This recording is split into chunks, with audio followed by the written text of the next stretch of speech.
Hi, you guys. Can you hear me? Hey. Hello. Hello. That's true. Can you hear us? Can you hear me? We don't hear you. Okay. Let me check really quick. Why? Er det forlysende, eller? Nej, det er jo mer. Can you hear me now? Den tror sikkert den her er en output. Ja, det kan det jo. Okay. Can you hear me now? We're just speaking Norwegian while we figure out how to get your audio. There we go. Can you speak now? Can you hear me now? Yeah. Hey! Awesome. I'm excited for this. We're all in frame. Okay. So we're just going to go right into it. Is that okay? Yeah, great. Yeah, sure. Okay, so introduce yourselves, all of you. Yeah, we can start in the corner with the blue guy. Yeah, I'm Martin. I'm the blue piece and the vocalist. Yeah, I'm Christopher, Kyle, if you wanna. I'm the yellow piece and I play guitar. Yes, I'm Adrian. I am actually the dice and I'm the drummer. Hi, I'm Andy. I'm the bass player and I'm the green piece. Well, I'm not wearing green right now because I was a good boy and forgot it. But yes, I am technically green. Yeah, my name's Sebastian. I play guitar and I'm the red piece, as you can see. I hope. And do you guys want to introduce the name of your band as a whole? Yeah, we're called Lüdo. So I'll put all of your guys' information when I post the video so people can find you easier. Mm-hmm. And so I'm just going to go right into the questions. So when did you guys know you guys had to be in a band together?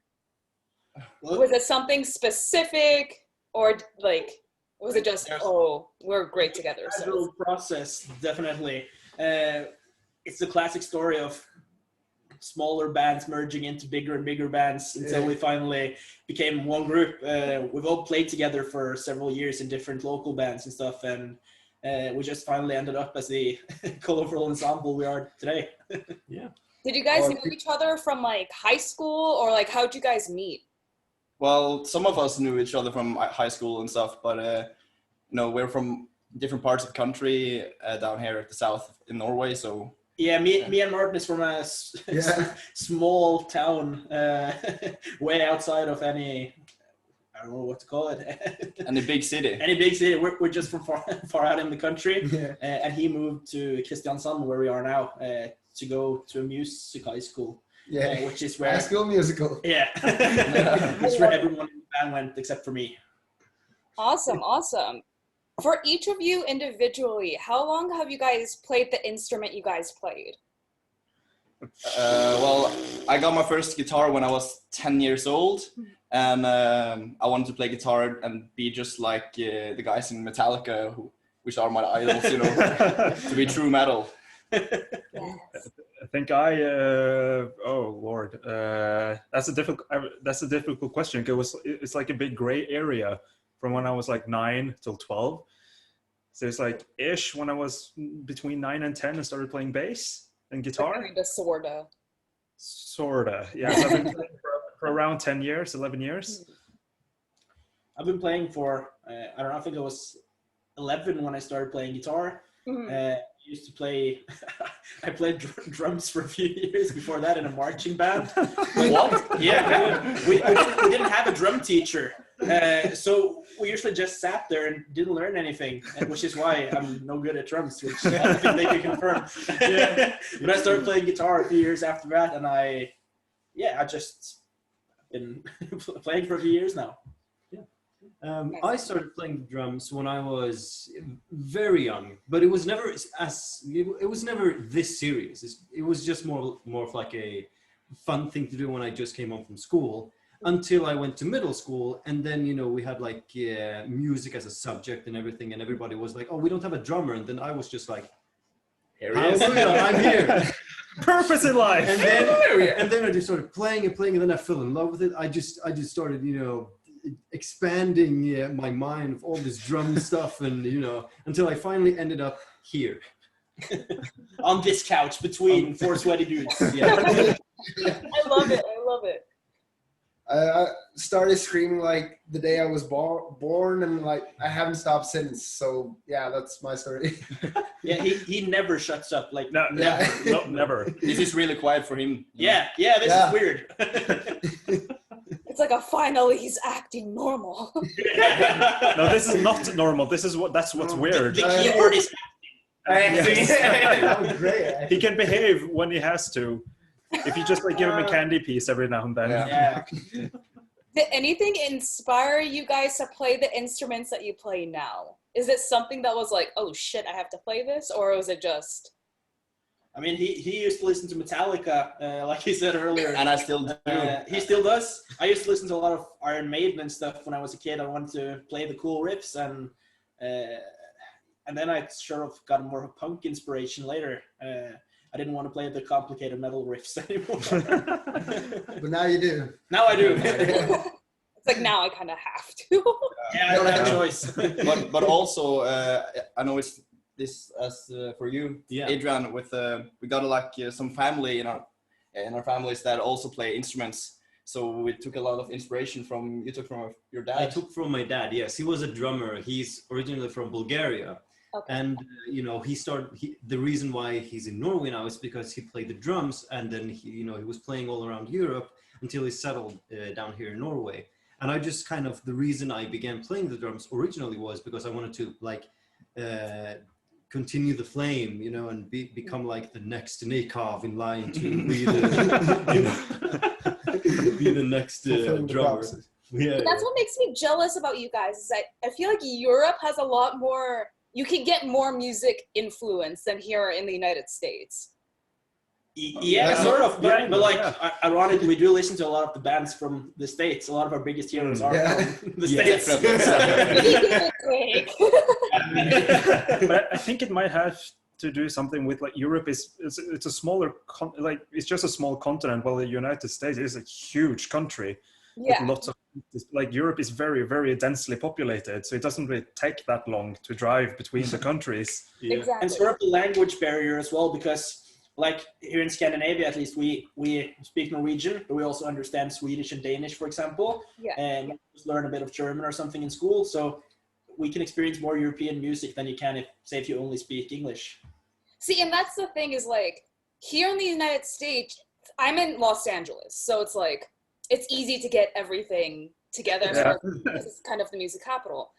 In every state, it's different. It's kind of like its own little, because when you go to, like, let's say New York, it's going to be completely different. And you guys get that experience through countries versus states.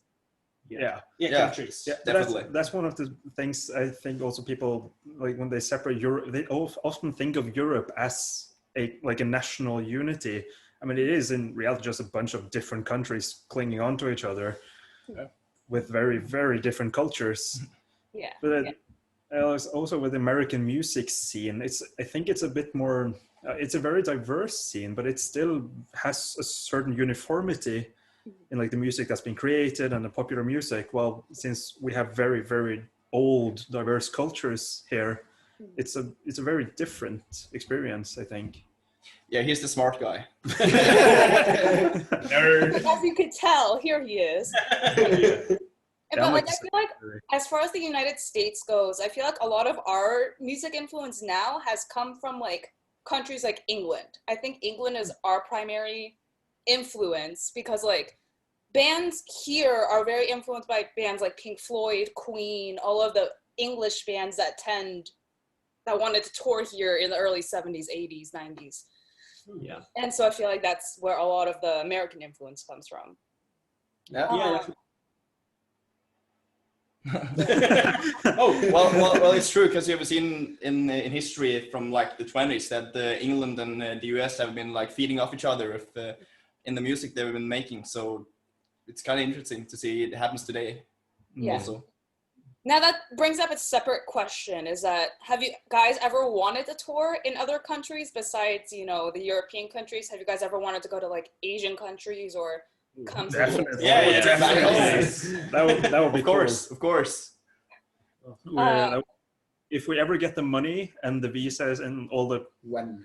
Yeah, When, exactly. Mark my words. Right now we're in the COVID times, so it's difficult. Yeah, there's not going to be a lot of touring at the moment. Obviously. Yeah. What country would you guys each want to tour first? I feel like each of you would have a different answer for that, and I'm kind of curious on that. I think I'm going to say Russia. Yeah, that would be cool. It's a weird country, definitely. But I've been there a few times on a trip with the Red Cross, and we've met a lot of Russian kids and teenagers and stuff. And there's always such a good vibe, and we sort of connected on listening to the same type of music and stuff.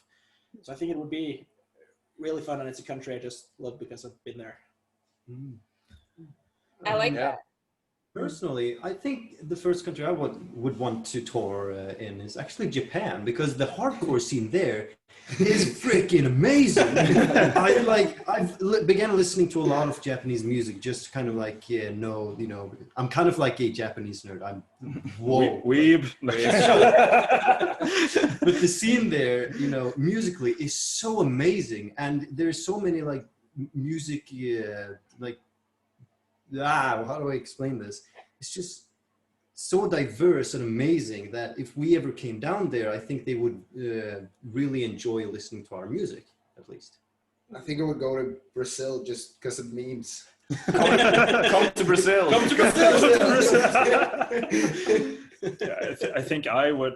I mean, I don't know. Just I'm half Thai on my mother's side, so it would be really, really cool to go to Thailand and tour that country, because I've been there multiple times as well to visit family, and I just like the whole atmosphere and being there, and just if we could have on our backstage riders Thai food, we would just we would just arrive to like a banquet of Thai food. I love that. It's like not even the touring; it's the food. That's all I care about. Yeah, literally, that's why I want to travel. Just the food, and by the way, to play in front of people, but like the food. We can eat while we play. Exactly. I'm gonna do that. Yeah. I'm just gonna have like spring rolls right next to me, like between each song. On the microphone. At that point, just start throwing it. Yeah. Free food. Here, have a spring roll, you bitch. This one's for you, Grandma. How do you guys write music? What is kind of the process for you guys to start with? Well, it's different from song to song, but we usually just write on our own on this program called Guitar Pro on the computers and write down music there. Sometimes it makes us harder to play the songs we actually write because we write it on the Guitar Pro before we have actually played it. But we then get together on band practice and play the songs together. Sometimes even just a song comes up with just a riff and someone jams on it, and create songs out of that. Yeah, I think like writing is the way that we get better at our instruments, because me in particular, I've always like been the not bad, but the okay guitarist, the mediocre guitarist, until I started writing songs that are way too hard to play for me. So I just had to learn them by necessity, which is why I've become better recently. They're hard for me too. Yes. Yeah, me as well. You're not the only one that's struggling here. Hello. And that makes me feel good. We write challenging music, but it's. I mean, it's worth it in the end. Yeah, of course. And I heard that you guys are releasing new music, right? Yeah. We have an EP coming out the 14th of November. It's called Seconds to Minutes, Minutes to Days. That's the abbreviation, pronounced badly. We recorded it quite a while ago, last summer. Yeah. It's been almost 1.5 years since we recorded it, but we haven't really been efficient in releasing it because we wanted to. I feel like a lot of people have been that way when like releasing music. It's like, I had to keep pushing it back because of whatever. Yeah. Of course. And like it's the finding the middle ground between wanting to put it out right at the beginning without doing any promo because we just want people to hear it, but then no people will hear it because we haven't done any promo. And then we sort of get stuck in making too much maybe, and it takes too long before we release it. So we're finding that makes me bring up another question is like, how do you guys normally promote your music that you're releasing? What is that we have well, okay, so what we do, we have like a promotional plan. We sit down and write for like this, like a certain amount of days, like a month, 45 days. Like each day we release some sort of content out on social media. We contact people, try to spread the news, and we have like different like videos of like playthroughs on bass, guitar, drums, perhaps like track breakdowns where we go over the individual songs, like with the tracks we received from the studio. So it's we use a lot of different content to show diversity in our promotional material. But also we've been playing live shows, not recently because of the pandemic, but obviously. earlier on we used to play a lot of shows to promote our music, and we have done some live stream concerts recently, because that's a way for people to actually see us play. And yeah, we've done some acoustic live streams where we just played in this living room both times. But we're gonna have another one November 9th, streamed on Facebook, where we get to play in a venue with full production, lighting, sound, everything. So we're looking forward to that. And that's another question that comes to mind is how much has social media helped you guys recently, as far as like? Well, a lot. I think I have a good answer here because Facebook's algorithms are a weird thing. That's an understatement. Because we can post something and get like 12 reactions or something and get nothing. And you can even use ads and get nothing, but suddenly you just find the right thing and you get, well, I think we've gotten 2,000 new Facebook likes in the last 4 days, I think. Because of the bad formula and other bands showed for us, and it works so well. It doesn't work. We don't get people in Norway from it, but we've gotten a lot from like Portugal and Brazil and all like that. So it's helped, but it's difficult to keep going because it's so unpredictable. Oh yeah, and now you're gonna get some from the United States, hopefully. Yeah, that would be awesome. Hopefully. And social media has been a way for us to connect with some of our fans. Because they will see our content, obviously, and we can connect with them. Yeah, we had a guy a while back because, like, I think everyone's seen the type of metal kid on Facebook sort of that has a picture of the guys from Metallica as their profile picture or something. But someone have been coming out. A picture of Kristoffer as their profile picture from one of our gigs. Yeah, that's like it was a guy from like Southeast Asia that took my profile pic, took a picture of me as a profile pic, and I contacted him, and I made him listen to our music, so he gained one fan from it. There you go. Soft promo, just slide into the DMs. Yeah, of course. That's dedication. How is it playing live for you guys? Do you guys get do you guys get nervous when performing or sometimes? Yeah, because we played with some bands that are bigger than us here in Norway, at least, that we're fans of, and I've gotten some nerves. Yeah, same. I think it's different for everyone in the band, but I've also had some nerves at the large gigs. The last one we had before COVID shut down was at a pretty big club here in our town, Kristiansand, where we played with a band called The Dogs and one called The Good, The Bad, and The Ugly, which are two of Norway's largest punk bands, which, yeah, that was cool and a bit nervous. For me, at least, I used to be very nervous when I first came on stage, but now I just have kind of this procedure that I do right before I go on stage. Like my mind just totally shifts. And when I finally step onto that stage, everything like every nerve that I have just kind of disappears, and I turn into like this monster that I can't control. Yeah, he hits himself and his tongue comes out, and it's just crazy. But we like to have fun, obviously, on stage, and that helps with nerves. And we've gotten quite comfortable on stage, I'd say. Yeah, I think it's quite healthy to a certain degree to have some nerves before you play. I think almost everyone has that, because it just means you don't want to fuck up. Yeah. in general. I think it also means like you kind of have that, like, you have an expectation in your mind, like, oh, I should be doing this, this, and this, and I hope it goes that way. Yeah, definitely. What goes into like the setup and the prep for going live? Like, what's the process like? He runs. He booked it. You got it. Drinking like inhuman amounts of this particular soda. Yeah, Yeah, we drink a lot of soda. We're not sponsored, but we hope to be. Please sponsor us. Please sponsor us, Grans Cola. Yes, Grans please, Cola. Grans Cola, please sponsor us. It's a Norwegian local cola variant. The cheap thing It's you the buy at best the one. budget store, but it's great. We love it. It's the best. Oh, That's I feel like it's that way with us too, because I used to date someone that was in a band. He was a drummer, and that was their thing too. Is that like they love to get like donuts, like that was.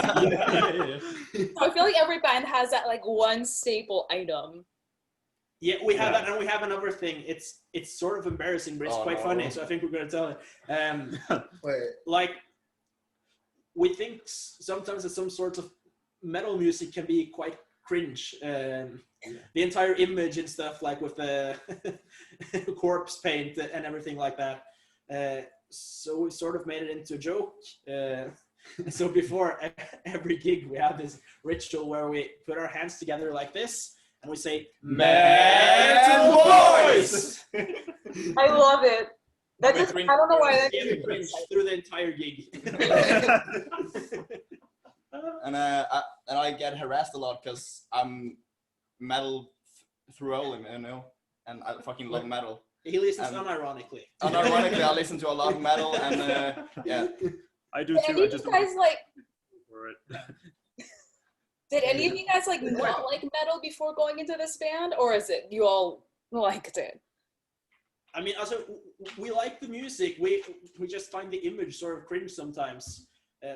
We do listen to a lot of metal. It's just we don't like the sort of metal elitism going on. Like, oh, metal is superior, pop sucks. Also, we don't want to associate with that because we like all sorts of music. Yeah, and I feel like a lot of people get that way because people get that like stigma of if you listen to this genre, you're this way, and that's definitely. all you can be. Yeah, like I listen to country. Yeah, he is also the dad in the band. Yeah. Definitely. Yeah, If he can get a weekend with AC/DC and fishing and golfing, he's really happy. Yeah, no kidding. I like AC/DC and fishing, and I'm like in a good mood. Because I get that same thing because I love country too. I'm a big country buff, and so I can go from like I don't know any rock band, and then all of a sudden like country will play on my music, and then all of a sudden like it'll be this girly pop band, and people will be like, "What the fuck is your playlist?" I'd be like, "I literally listen to anything." Like, I would just put on a good Waylon Jennings record, a calm drive, some rain, and I'm in the mood. oh yeah, Yeah, that's why they call me the boomer. Yeah, he's the boomer. there you go.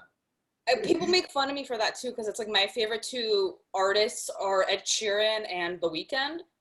And it's total like their music is total like opposite, so I get that teasing a lot too. Yeah. Did you guys feel that with COVID-19 hitting, that like how it has it been difficult for you guys to move forward as a band because of COVID? A bit of both, I guess. Yeah, We were on a really good roll right before COVID came. We had our biggest gig we've ever had just a few days before lockdown and everything.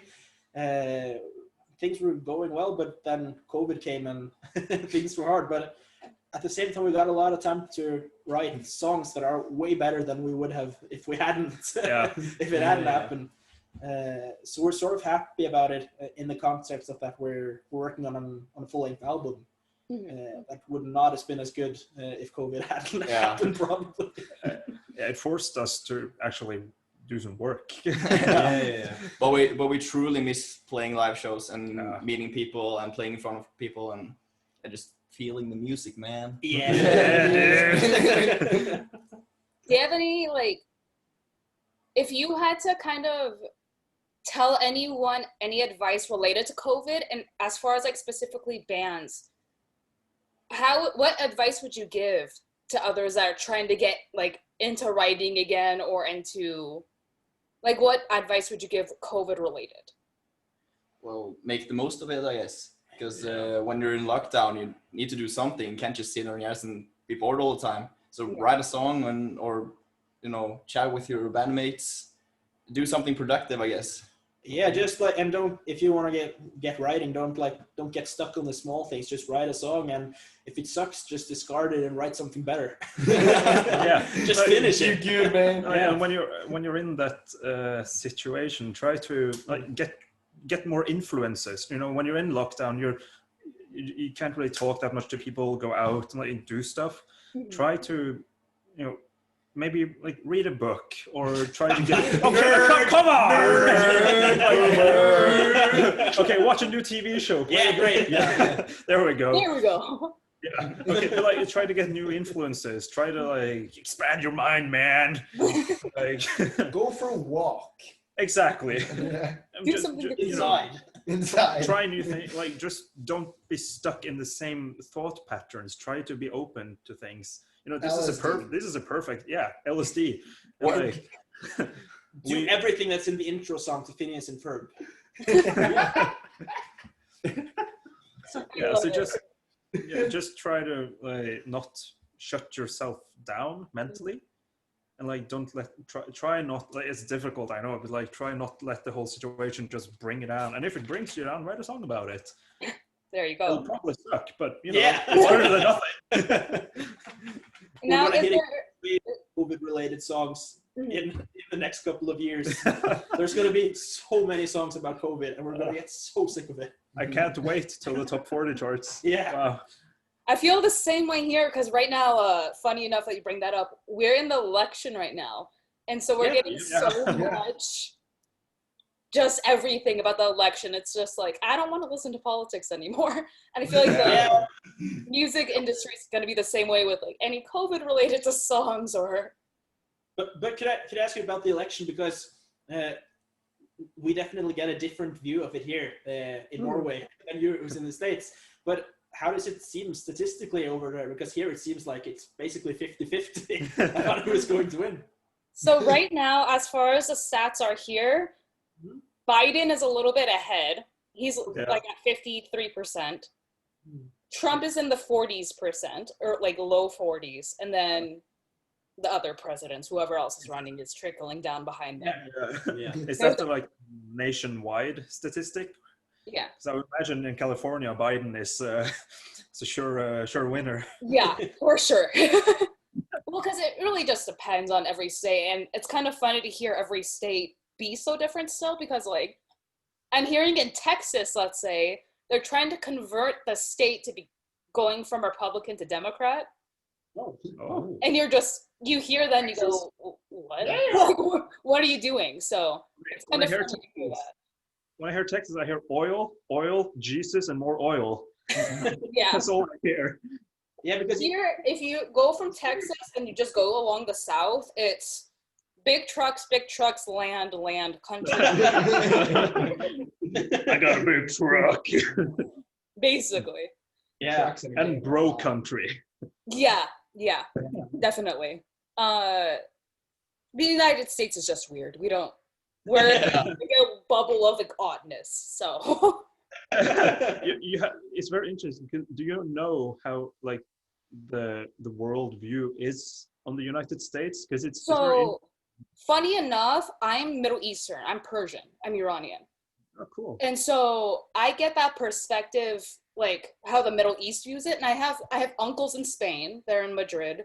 So I kind of do like having that like family culture dynamic of being so diverse. I personally see what the world sees and like see what you guys see what other countries see. So you see the face palms. Oh yeah.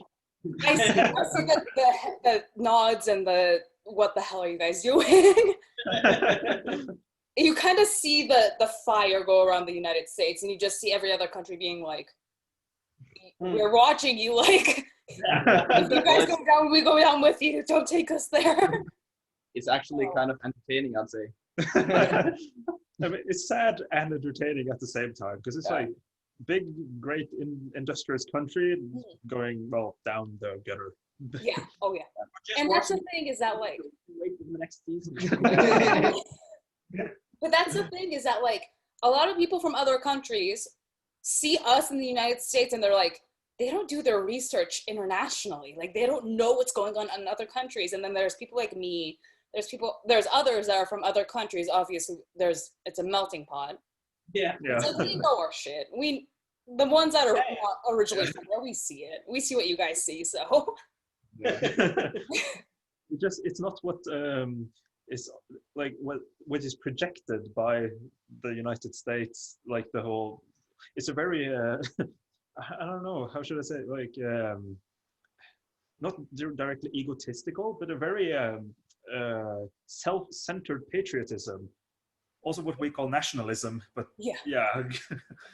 And that's the thing too, is that like, you gotta look at every state, and every state is going to be obviously different. We've got the liberals, we've got the patriarchies, and we've got everything. And it's kind of odd to see everyone kind of butt heads at this point, because that's what it really is in the United States, is that every big city here, like Los Angeles, Portland, Seattle, you hear all these big cities kind of rebel at this point, and then you see kind of the suburbs taking the hits, and you're like, what the hell? Like, because I'm more of the suburb of Los Angeles. I'm in a very, very white city. Let's just say that. And like, no, like everyone in my city is 100% like for Trump. And so like people like me in this city, they don't mix. It won't work. So it's like, you gotta really, I don't know, it's a weird dynamic that people don't like to be in. The small town that me and Martin is from has a very very tight connection to the United States, because way back in the day, a lot of people emigrated from Norway to especially New York, and then back to Norway. So there's like a festival every year called the American Festival, where they drive American cars and parades, and people are dressed up as Disney characters, and we even have a Elvis. The most famous person from our town is called Kjell Elvis, and he's an Elvis impersonator. He just recently took the world record for singing Elvis, the longest at a time. 50 hours. 50 hours or something. 50 in hours one sitting.